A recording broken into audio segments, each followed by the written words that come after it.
wabarakatuh. Halo, apa kabar hari ini? Apakah kalian semua sehat?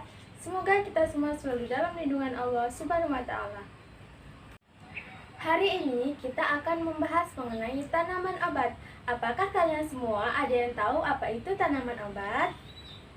Nah, jadi tanaman obat adalah obat herbal yang digunakan secara turun-temurun dan terbukti efektivitasnya oleh masyarakat dan tercatat. Tanaman obat ini bersifat alami dan efek sampingnya tidak sekeras dengan obat kimia yang seperti biasanya. Nah, tubuh kita pun lebih mudah menerima tanaman obat alami dibanding dengan obat yang bersifat kimia. Nah, kalian yang di sini ada yang tahu tidak contoh dari tanaman obat? Iya, betul. Contohnya adalah ada kunyit. Nah, tanaman itu bisa kita dapatkan di lingkungan kita.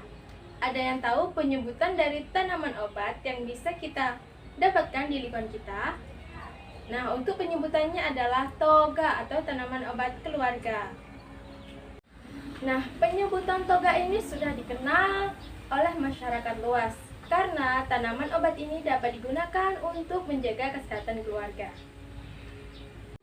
Jadi, toga atau tanaman obat keluarga ini mempunyai beberapa fungsi. Yang pertama, sebagai sarana penyedia obat untuk kesehatan mandiri.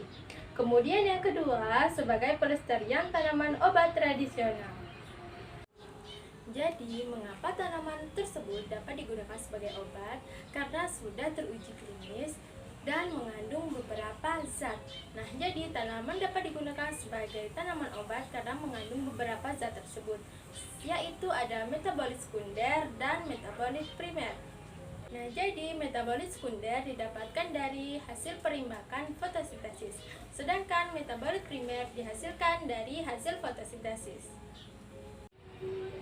Kemudian selanjutnya adalah pengelompokan tanaman obat. Nah, jadi tanaman obat ini dikelompokkan berdasarkan bagian-bagian tanaman yang dapat digunakan sebagai obat.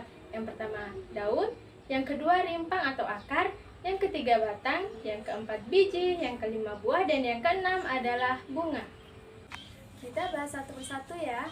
Yang pertama kita akan membahas tentang rimpang dan akar. Nah, apakah kalian tahu contoh dari rimpang tanaman yang digunakan sebagai obat? Iya, betul. Contohnya adalah kunyit. Kemudian contoh yang lain ada lengkuas. Contoh yang lain ada juga bengkleng, ada dan temu putih. Nah,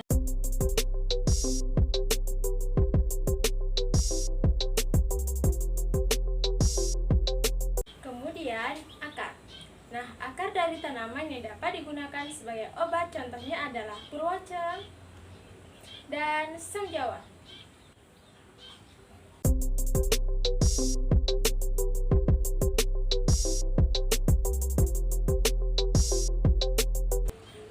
Selanjutnya daun. Jadi, ada beberapa tanaman yang daunnya dapat digunakan sebagai obat. Contohnya adalah daun sambiloto. Dan satu ini adalah daun yang paling sering masyarakat gunakan, yaitu daun sirih.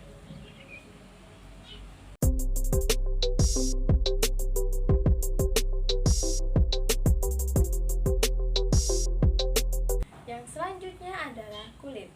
Nah, jadi kulit tanaman yang dapat digunakan sebagai obat adalah contohnya ada kulit kayu manis, kemudian ada contoh kulit secang,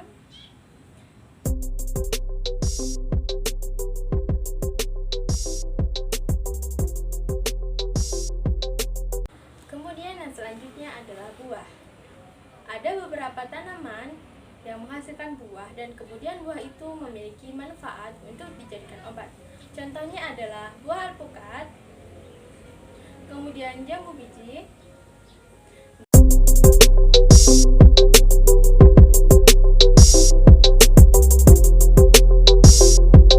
kemudian biji. Jadi biji yang digunakan sebagai obat ada biji pinang dan biji kedawung.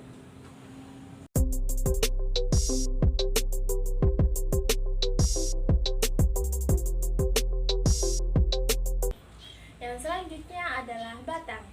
Apakah kalian tahu contoh dari batang tanaman yang dapat digunakan sebagai obat? Nah, jadi batang tanaman yang dapat digunakan sebagai obat contohnya adalah tebu, kemudian brotowali,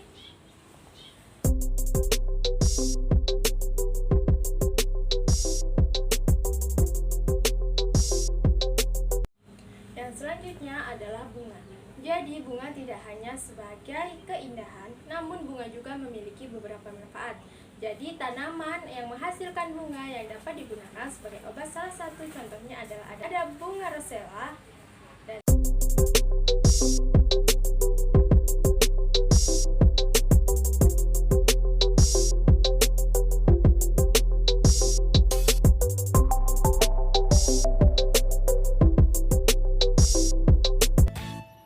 jadi, untuk membuat obat untuk menurunkan tekanan darah ini, kita memerlukan beberapa bahan. Bahan yang pertama yaitu ada bunga rosella. Kemudian yang kedua ada 1 gelas air. Nah, untuk mengolahnya, yang cara pertama adalah, yang pertama kita perlu mengupas bunga rosella seperti ini.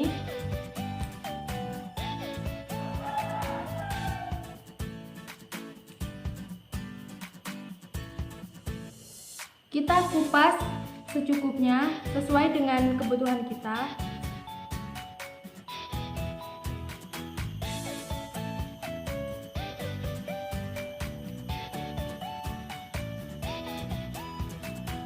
Nah, kemudian jika sudah, kita perlu menjemur sampai menjadi kering.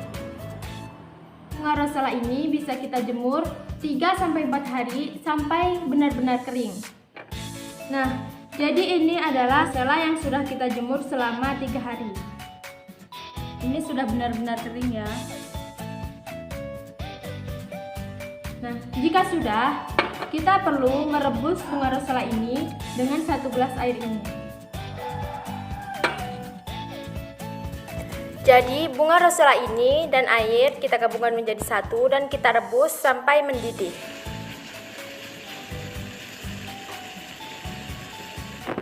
Kemudian kita angkat dan kita letakkan ke dalam gelas lagi.